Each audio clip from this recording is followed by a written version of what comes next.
La imagen de Jesús de Medinaceli es una imagen capuchina en los orígenes porque salió del convento de capuchinos de Sevilla hacia una presencia que los frailes andaluces tenían en África, en Marruecos, en Mámora o San Miguel de Media. Si tuviésemos que historizarlo todo ello, ¿no? La imagen claramente es debida a la escultura sevillana, a la escuela de los imagineros andaluces, concretamente de la Andalucía occidental de mediados del siglo XVII, y seguramente en su momento constituyó una imagen más de esa magnífica producción de la imaginería sevillana, como decíamos, de mediados, ¿no? De la centuria del siglo XVII. Allí, en la segunda mitad del siglo XVII, fue llevada desde Sevilla a esa ciudad, aquella capilla que atendían los frailes, y ahí es donde comienza un poco la historia de esta imagen. Yo diría que la talla la hicieron los ángeles, ¿no? y nos la dejaron aquí en la tierra.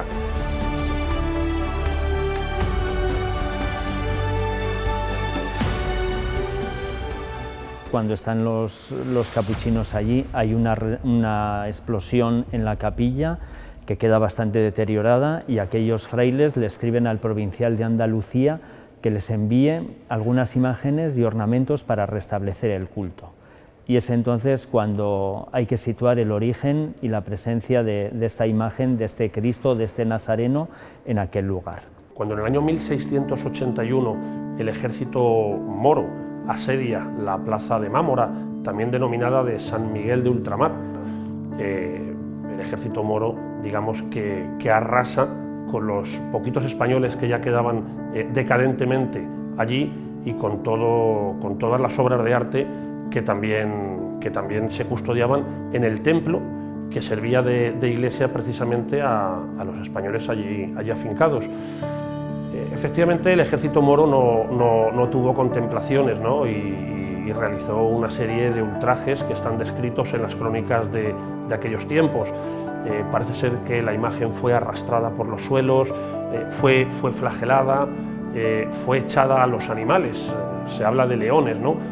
Para que, bueno, pues con sus zarpas, con sus dientes, pues prosiguieran, ¿no? con todos esos ultrajes, bueno, por los que la imagen pasó, y milagrosamente, porque es que no hay otra palabra, ¿no? Después de todo aquello, estéticamente, como imagen escultórica, la imagen no conlleva en sí misma, o no ha conllevado a través de los años y de los siglos, tantísimos destrozos como cabría pensar.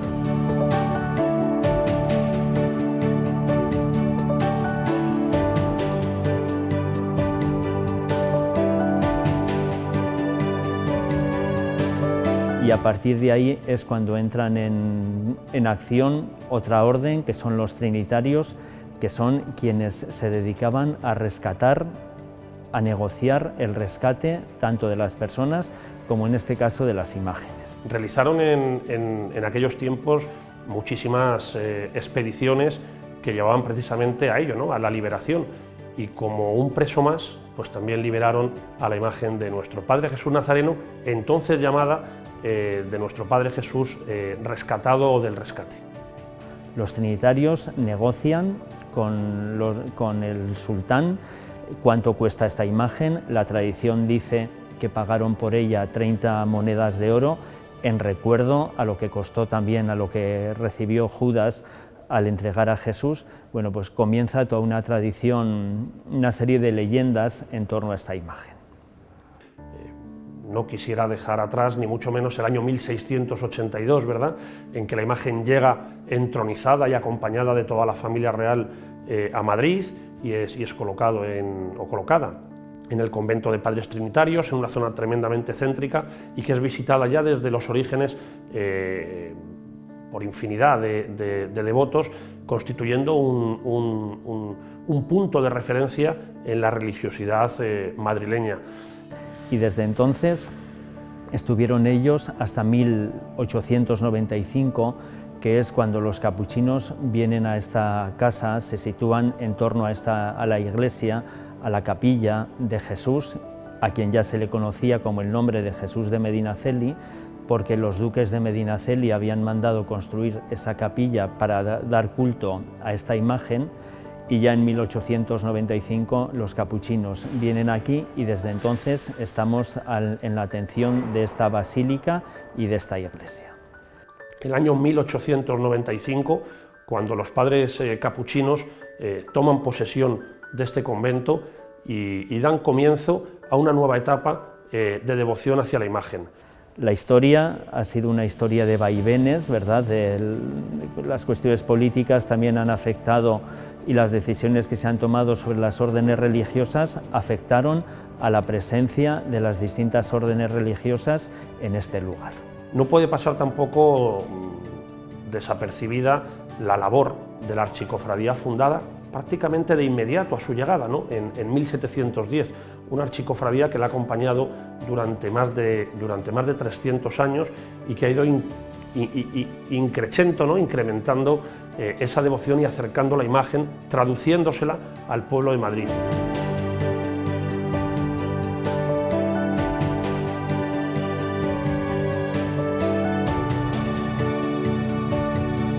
La Archicofradía es una asociación de fieles y devotos. La Archicofradía se fundó en 1710 de la mano del duque de Medinaceli. Yo soy el vicehermano mayor porque el hermano mayor es un cargo honorífico, es el duque, corresponde a la Casa Ducal de Medinaceli. En este caso es el duque de Segorbe, que es el presidente de la Fundación Casa Ducal de Medinaceli. En 1710 un grupo de hombres ilustres se juntaron junto con el duque y decidieron formar la cofradía, que en su momento la archicofradía es una esclavitud, nosotros somos esclavos de nuestro Padre Jesús. En 1710 se funda y desde entonces le estamos dando culto a nuestro Padre Jesús Nazareno. Pues nosotros el símbolo que llevamos es el escapulario trinitario, que es nuestra identidad. Lo otro es la medalla de los miembros de la Junta de Gobierno, pero todos los que pertenecemos a la archicofradía portamos el escapulario trinitario, que es el mismo que porta nuestro Padre Jesús en el pecho. El Cristo tuvo diferentes ubicaciones desde 1710, primero aquí estuvo en el antiguo convento de la Encarnación de los Trinitarios, más tarde estuvo en diferentes iglesias, cuando la desamortización siguió dando vueltas por las iglesias al desaparecer las órdenes religiosas. En 1759 ocurre un hecho propiciado por los gobiernos ilustrados y ese celo por parte del poder civil de querer o paliar bajo su potestad precisamente a las hermandades y cofradías. Esta decisión de los gobiernos ilustrados hace que desde ese año, desde 1759, la procesión de Jesús de Medinaceli quedasen totalmente extinguidas, quedasen totalmente prohibidas, bueno, pues por una multitud de argumentos que ellos esgrimían, ¿no? Quedando la Semana Santa huérfana de procesiones y cofradías en las calles. Pero en 1790, unas décadas después, concretamente en la jornada del 16 de agosto, se produjo un incendio fortuito que arrasó prácticamente media plaza mayor de la capital de Madrid, ¿no? Tal fue el holocausto, ¿no?, que generó todo aquello, que no se le ocurrió otra cosa al monarca de entonces y al presidente del Consejo de Castilla que, para apaciguar los ánimos y buscar un milagro, porque con sus propios medios aquello era imposible de apagar, que contactar con los padres que custodiaban esta casa para que trajesen, dada su relativa cercanía geográfica, a la imagen de Jesús Nazareno y que, bueno, que se produjese el milagro y que aquellas llamas pues cesaran, ¿no?, porque realmente afectaron a infinidad de viviendas colindantes. Como reconocimiento precisamente a la imagen de Jesús Nazareno, desde 1791, al año inmediatamente después, se le concedió la gracia de ser la única imagen que volvió a procesionar, y ya hasta nuestros días, en la Semana Santa de Madrid. La presencia de los padres capuchinos en esta capilla dio alas a la devoción, se multiplicaron las procesiones y fue insuficiente la capilla para atender tanta peregrinación, por lo cual en 1922 los padres capuchinos emprendieron la tarea de construir esta basílica, que con donativos del pueblo madrileño se pudo terminar por el año 1930 y en ella trabajaron de distintos modos todos los religiosos que había en esta casa. De esos religiosos, 6 fueron asesinados durante la guerra. Al frente de ellos está el padre Andrés de Palazuelo, que fue el gran impulsor de esta basílica y particularmente de la capilla de la Inmaculada Concepción, a la cual él tenía mucha devoción. Concretamente en el año 1936, y justo yo diría, a escasos días o a escasas horas del levantamiento de la propia guerra, ¿no?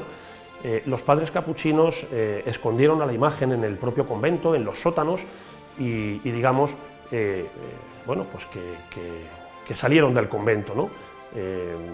La imagen quedó escondida y precisamente como consecuencia de la llegada de un batallón republicano, precisamente, que tomó la iglesia, tomó el convento, buscando entre los sótanos precisamente unas maderas que quemar, con las que, imagino, hacer un fuego, una fogata y calentarse, ¿no? Encontraron precisamente en una caja una imagen de un Cristo maniatado, de pie, que efectivamente era la imagen de Jesús de Medinaceli. Una imagen que, cuentan las crónicas, se encontraba envuelta en paños húmedos, con todo lo que eso debió de conllevar, ¿no? Para la madera de que está hecha la imagen. Pues bien, la talla se puso por parte de este batallón en manos del Consejo, que aquí en Madrid se encargaba de gestionar todo el patrimonio nacional, todo el tesoro artístico de España, y fue precisamente para salvaguardarlo junto a otras obras de arte. Fue sacado de la capital, fue sacado de Madrid, fue llevado en primera instancia a Valencia, a continuación, según iba avanzando la guerra, ¿no? a la zona de Cataluña, a Figueras, y finalmente fue sacado de España, fue llevado a Ginebra. En Ginebra fue precisamente un funcionario del afamado Museo del Prado en España quien en una de sus visitas, concretamente en el año 1939, se topó con la imagen en un hangar. Es curioso, tal como cuenta él mismo en primera persona, cómo al percatarse que se trataba de la imagen de nuestro Padre Jesús Nazareno, del Cristo de Medinaceli, y rodeado, como estaba, de personas que no tenían constancia de con quién se estaban topando, tiró, parece ser, una tiza al suelo, buscando precisamente el gesto de la genuflexión, el gesto de rendirle respeto disimulado a la imagen de Jesús Nazareno. Fue precisamente este funcionario del Museo del Prado, Manuel de Arpe, que descubrió o redescubrió la imagen de nuestro Padre Jesús Nazareno en Ginebra, quien entró en contacto precisamente con el obispo de Madrid, y el obispo, a su vez, rápidamente envió misiva a los padres capuchinos para que mandasen, bueno, pues, un comisionado, ¿no?, para poder rescatar una vez más en la historia, ¿no?, a la imagen de Jesús de Medinaceli y devolverla a Madrid, a su pueblo.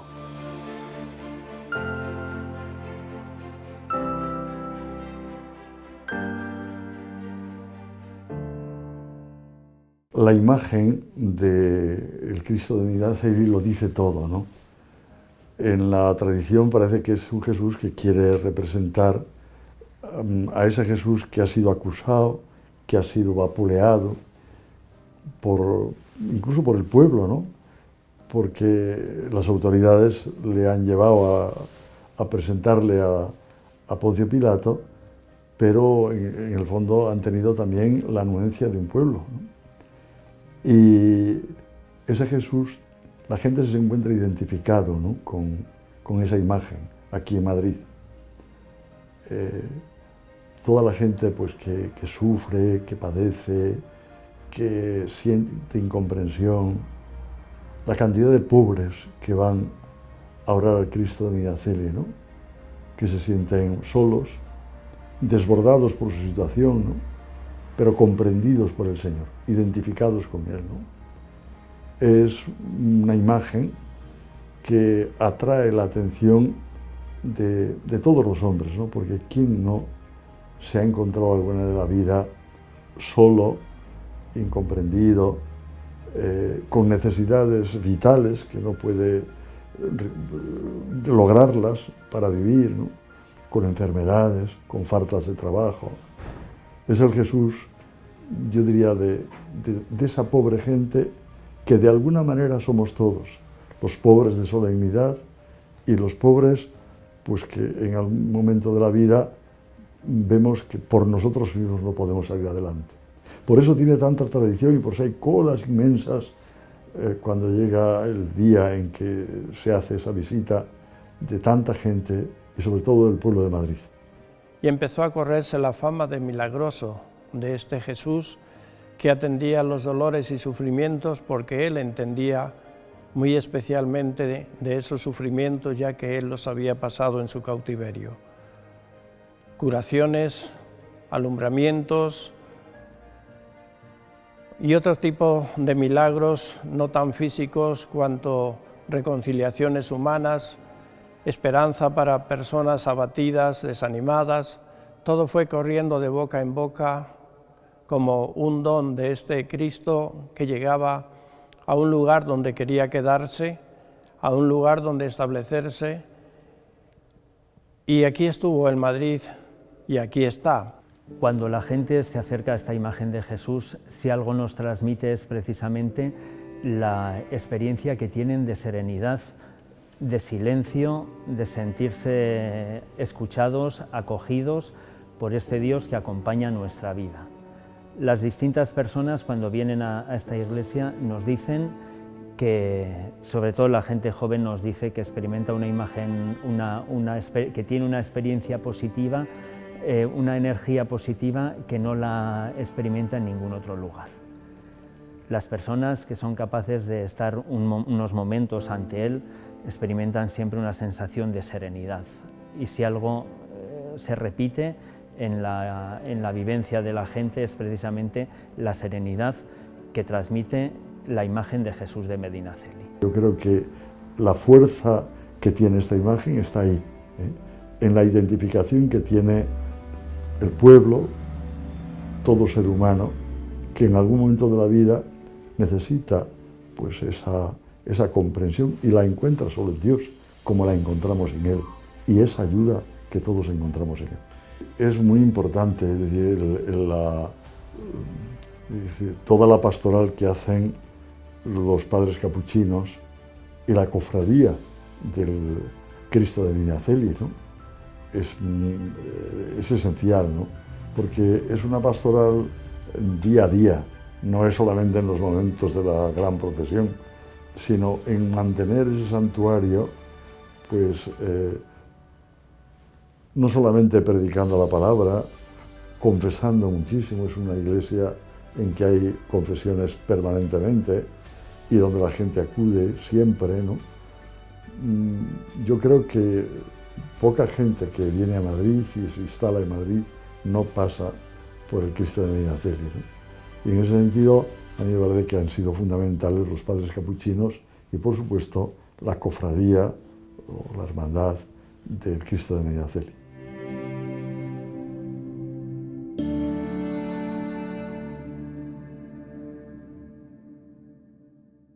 Yo llevo casi 30 años vistiéndolo y he encargado aquí de la sacristía porque me destinaron los superiores en su día.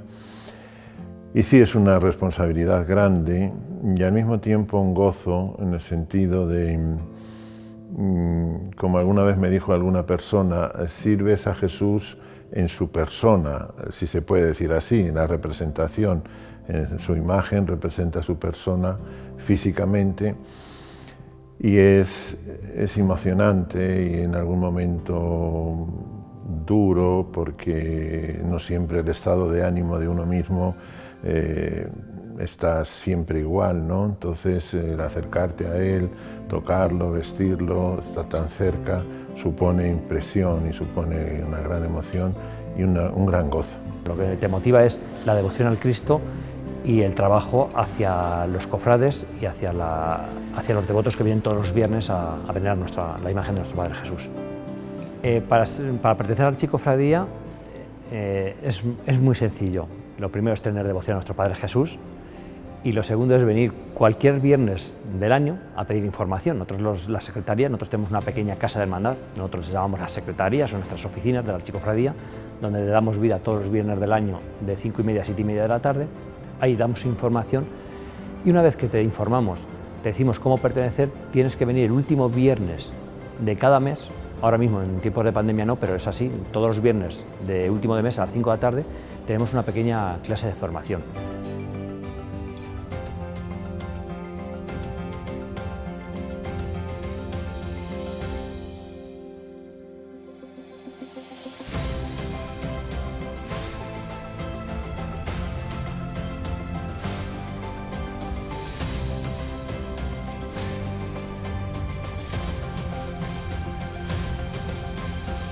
En esta basílica hay 2 días importantes para la ciudad de Madrid, sobre todo, y para los devotos del Cristo, que son el primer viernes de marzo y el día de Viernes Santo.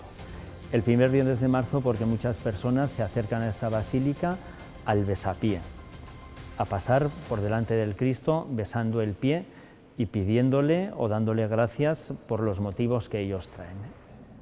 Ese beso se ha interrumpido desde hace un año con motivo de la pandemia, pero esta iglesia logró estar abierta aún los meses más fuertes del confinamiento. No se celebraron cultos, pero todos los días había un reguero de personas que venían a postrarse a los pies de la imagen para venerarla y sobre todo para invocar, para pedir, porque las circunstancias de la pandemia fueron y siguen siendo muy gravosas para muchas familias. Desde entonces casi no dejamos de celebrar funerales todos los días por personas que han muerto durante el coronavirus. Desde mayo del 2020, que se pudo reabrir la iglesia, constantemente las personas vienen a dar gracias a Dios y a encomendarse para salir de la situación que están atravesando y presentarle al Señor a sus fieles queridos que murieron y a los cuales ellos no pudieron despedir. Es un compartir sufrimientos con el que sufrió nuestro Señor Jesucristo, es sentirse consolados por esta imagen tan tierna, tan humilde, tan sencilla, tan paciente y tan bondadosa. A todos mira, a todos consuela y hacia ellos derrama sus bendiciones. Desde esa pandemia, los frailes capuchinos han abierto la basílica digitalmente. Todos los viernes se produce el besapiés de los padres capuchinos en nombre de toda la ciudadanía de Madrid y de otras partes de España. Se transmite ya los domingos la misa de 12 para que todos puedan estar cerca de esta imagen sagrada a través de las redes sociales. En el área de comunicación me dedico sobre todo a mantener la fe y la formación de todas las personas a través de las redes sociales. Ahora hemos incluido también, bueno, ya lo llevábamos haciendo cierto tiempo, retransmitíamos algunos viernes el cierre de la basílica, la oración del besapié a Jesús de Medinaceli y algún otro acto importante. Ahora, con la llegada de la pandemia, los hermanos capuchinos vieron que era necesario el hacer retransmisiones bastante a menudo para así la gente que no puede acercarse hasta aquí pueda seguirlas desde su casa. Y es en lo que estamos ahora, en retransmitir los viernes, por ejemplo, ahora que estamos en Cuaresma, el rosario, la misa y el Vía Crucis, y luego ya a las 10, cuando se cierra la basílica, el cierre. El miércoles de ceniza retransmitimos también la Santa Misa, todos los domingos, un poco las necesidades que van surgiendo. No se va a hacer la procesión por la pandemia, pero bueno, tendremos otras acciones. Por ejemplo, yo he pensado que iba a predicar las 7 palabras del Señor, las que dice en la cruz, pero que nosotros las vamos a oír junto a la imagen de ese Jesús incomprendido, de ese Jesús con el que tanta gente está identificada, por el dolor de haber perdido algún ser querido, por el dolor de perder a veces el trabajo por las circunstancias en las que estamos, por el dolor de haber tenido que salir de su propio país para encontrar trabajo en otro lugar, como ha sido España y Madrid, y que sin embargo en las circunstancias actuales también lo tienen difícil, ¿no? No sé, todas esas situaciones yo estoy convencido de que de alguna manera nos las ilumina el Señor y nos va a sacar de ellas, porque Dios sigue haciendo milagros y Dios los hace con nosotros los hombres.